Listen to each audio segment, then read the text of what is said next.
Boker Tov les filles, j'espère que vous êtes en pleine forme Bezrat Hashem. Alors aujourd'hui, dans la stricte continuité des cours que nous avons, Baruch Hashem eu la chance, la joie de partager en fait ces 2 derniers jours, nous allons parler en fait à quel point il est possible d'amoindrir les souffrances, même si elles existent, même si elles sont réelles et même si elles nous dérangent et nous font souffrir, comment amoindrir, comment apaiser, comment adoucir en fait leur réception par la personne qui les traverse. En fait, on va se baser sur les enseignements de Rashi, qui nous a transmis un enseignement qui est praticable en fait par tout juif qui se trouve en fait dans cette période pré-messianique. La Torah savait évidemment qu'un temps viendrait où il n'y aurait plus de prophètes pour prédire l'avenir et qu'on serait en fait complètement sujet à de multiples interrogations, qu'on serait rempli de craintes, qu'on serait rempli de soucis, qu'on serait rempli en fait de questionnements, qu'on serait rempli de doutes, comme exactement comme de nos jours, lorsque Hachem, on a l'impression qu'il se cache et que l'on peut souffrir terriblement de cette succession en fait de malheurs, de souffrances, de tragédies qui nous entourent. Et à ce moment-là, la Torah avait prédit, les hommes se demanderont, mais qu'est-ce qu'Hachem est en train de nous faire? Comment il est possible qu'il nous mette autant à l'épreuve? N'avons-nous pas, assez souffert pour en plus continuer en fait à cumuler de multiples souffrances? Pourquoi la Géoula est-elle obligatoirement accompagnée en fait de souffrances? Vu que tous les exils et toutes les souffrances que le peuple juif a déjà traversées, n'y a-t-il pas un moyen que la Géoula puisse venir Berachamim? Et c'est pour ça que le commentaire de Rashi est très important, car il nous explique comment on doit se comporter bédiouk dans ces temps difficiles que nous traversons. Hachem et le Rashi, à travers les enseignements qu'il a pu sentir de la part d'Hachem et analyser, nous donne un conseil, nous lègue un conseil pour la vie. Vous n'avez pas besoin de savoir, vous n'avez pas besoin de poser des questions. Vous devez croire, et c'est ça la Nekuda essentielle.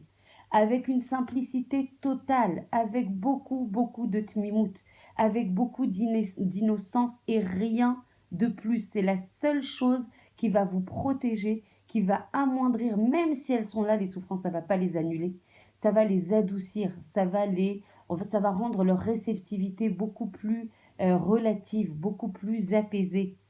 Nous devons vivre avec l'esprit que nous sommes trop petits pour comprendre et saisir les raisons de la conduite d'Akadosh Baruch Hu, tel est l'enseignement de Rashi pour les Juifs, justement qui se trouveront juste avant la période, avant l'arrivée du Mashiach Bekarov Mamash.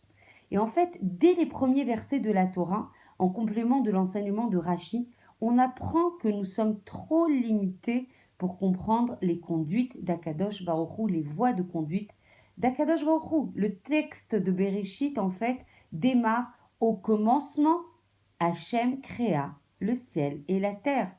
Puis, il a décrit la création de la terre, mais sans rien nous dévoiler sur la création des cieux.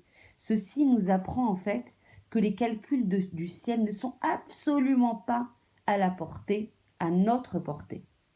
Et en fait, le Chafetz Chaim, surenchéri, complémente un petit peu toutes ces analyses et du Rashi et évidemment de Bereshit et développe une idée dans l'un de ses discours qui peut vraiment nous aider dans cette période de Chevlé Mashiach. Tout geste, toute parole, y compris les pensées que l'on a au quotidien, à chaque seconde, tout ce qu'on va penser, tout ce qu'on va dire, tout ce qu'on va réfléchir, tout ce qu'on va faire de nos mains est enregistré bédiouk à la virgule près en haut. Donc il va y avoir un compte extrêmement précis qui va déterminer du coup la décision et la conduite qui va se dérouler, qui va être associée à cet homme. Si celui-ci, si on pouvait nous regarder ce qui est écrit, vraiment ligne par ligne, pensée, parole, geste, si on arrivait à lire ce livre, à avoir accès à ce livre de contes personnels, ne fût-ce qu'un instant, juste un instant, jeter un coup d'œil sur ce livre, alors on verrait immédiatement quelle est notre place véritable et quel est notre niveau véritable, pas celui qu'on imagine, pas celui qu'on projette, pas celui qu'on désire, mais vraiment le niveau auquel on est et la place qu'on occupe par rapport à tous nos gestes, paroles et pensées que l'on reproduit en fait au quotidien. Des fois, on va rencontrer certaines personnes qui vont imaginer, qui vont supposer qu'elles sont quittes vis-à-vis d'Akadosh Baruch Hu. Elles font toute leur ishtadlout, elles ont l'impression de l'ishmor Torah et mitzvot, et du coup, elles ont l'impression d'être complètement propres vis-à-vis en fait des devoirs et des obligations qu'elles ont vis-à-vis d'Akadosh Baruch Hu. Elle est honnête, elle éduque ses enfants dans la Torah, elle fait ses tfilotes, elle fait pas de la shonara, elle progresse chaque jour un petit peu par petit peu, elle observe les lois de la tsniout, etc., etc. Par contre, s'il notait tous ses mérites, cette personne-là, si elle notait tous ses mérites et toutes ses défaillances, comme il le fait par exemple pour son business, alors il réaliserait la bonté infinie d'Akadosh Baruch Hu pour lui, qui lui donne la vie, qui lui donne la santé, qui donne les moyens, qui donne la parnassa, qui donne tout ça. Malgré l'importance de ses défaillances, Akadosh Baruch Hu, il subvient à tous ses besoins avec beaucoup, beaucoup de bienveillance et de mida, de bonté. Donc si un homme vit sans faire de cheshbon nefesh, sans faire un point régulier pour comprendre exactement où il en est d'un point de vue spirituel, comment il peut comprendre comment Hachem gère le monde entier si lui-même, il n'a pas la possibilité de faire un examen de conscience et voir où il doit progresser? Comment lui pourrait-il avoir la lecture, avoir le recul pour comprendre les conduites d'Akadosh Baruch Hu? On sait que jusqu'à 20 ans, un homme, il est comme un enfant sans expérience.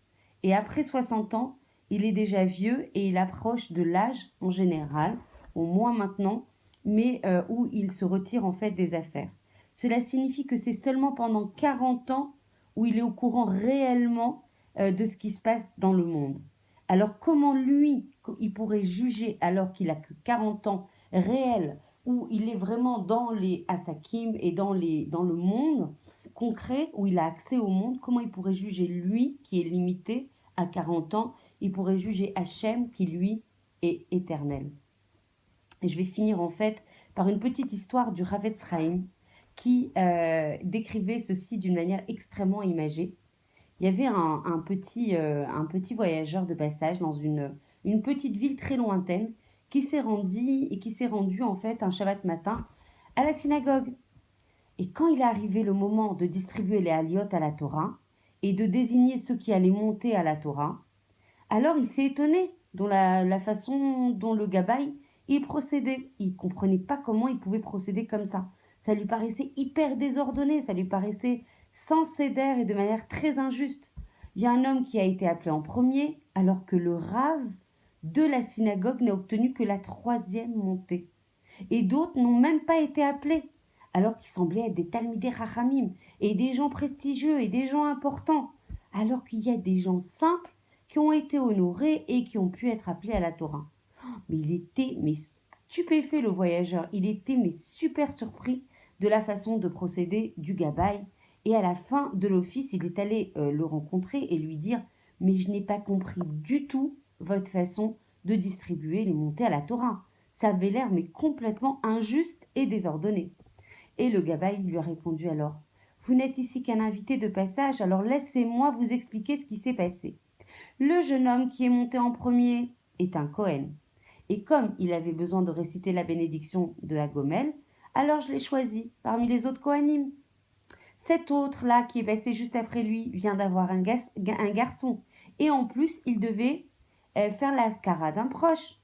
Ne vous faites pas de soucis du tout par rapport aux rabbinim qui sont passés, au rabbin qui est passé en troisième position, parce que eux sont appelés de manière extrêmement fréquente. Je tiens un carnet extrêmement précis à la virgule près de toutes les montées et de chaque fidèle, et c'est pour ça que je me réfère à ça pour les distribuer, à ce carnet pour les distribuer Shabbat. Vous imaginez, vous l'avez compris, l'allégorie elle est hyper claire. L'homme, en fait, ne vient dans ce monde, ça n'est qu'une antichambre, comme on le dit beaucoup dans nos cours, avant d'accéder à la vie réelle, à la vie éternelle. Donc on est dans cette antichambre pendant quelques dizaines d'années, et donc on est comparé à ce voyageur de passage. Et pendant ce laps super restreint qui est notre vie, qui passe comme on dit comme un clin d'œil, eh ben, il n'a pas la possibilité de comprendre l'ensemble des calculs d'Akadosh Baruch Hu. Pour quelle raison celui-là est pauvre et l'autre est riche? Pourquoi celui-là est gravement malade? Et pourquoi celui-là, il est en parfaite santé alors qu'il n'est pas forcément hyper proche d'Akadosh Baruch Hu? Il y a une raison à chaque chose. Il n'y a aucune chose qui n'est pas accomplie avec justice de la part d'Akadosh Baruch Hu et avec beaucoup, beaucoup de raisons. Au ciel, on enregistre toute pensée, toute parole, tout geste à la virgule et chaque soir, juste après avoir lu le Kriyat Shema Alamita, ça devient un joke entre nous. Pour celles qui le font, Baruch Hashem, c'est un grand, grand mérite de lire le schéma avant de s'endormir, parce que c'est ça qui va nous accompagner toute la nuit dans notre processus de restitution vis-à-vis d'Akadosh Baruch Hu, de tout ce qu'on a pu faire pendant la nuit, et c'est noté et on témoigne de tout ce qu'on a fait sur un livre qui sera évidemment ouvert à 120 ans quand on montera, rendre din et cheshbon à Akadosh Baruch Hu. Tout est géré selon un compte hyper précis, on ne pourra pas dire mais non, ça je ne l'ai pas fait puisque chaque soir on témoigne de ce qu'on a fait chaque jour à la virgule près. Quelquefois, on a besoin aussi qu'un père soit acquitté par les enfants, tandis que d'autres personnes possèdent des acquis qui les préservent en fait de la punition qu'ils mériteraient amplement. Il faut s'en remettre entièrement à Akadosh Baruch Hu et ne pas chercher à comprendre les voies et les conduites d'Hachem. Voilà, secours avec une grande joie et une grande odaya à Akadosh Baruch Hu de nous permettre de continuer à éclairer nos journées de quelques minutes de Torah, d'avoir la chance de se connecter à Kadosh Baruch Hu dès le réveil, de façon à préserver la Gdusha, la sainteté de notre journée. Ne partez, ne désespérez pas, le Mashiach sera imminent, j'en suis persuadée, convaincue, et même si personne n'est prophète et personne ne sait exactement quand il viendra, la tournure que prennent les événements, l'accélération de ces mêmes événements prouve qu'on doit prendre chaque minute, les Natselota, la préserver pour rentrer, s'accrocher, ne penser qu'à Hachem, ne compter que sur Hachem, avoir une relation exclusive, infinie, comme Akadosh Baruch Hu est infini. Je vous embrasse très fort, je vous souhaite une journée remplie de bonnes nouvelles, pleine de sainteté et de pureté, Bezrat Hachem, à demain. De gros bisous à tout le monde.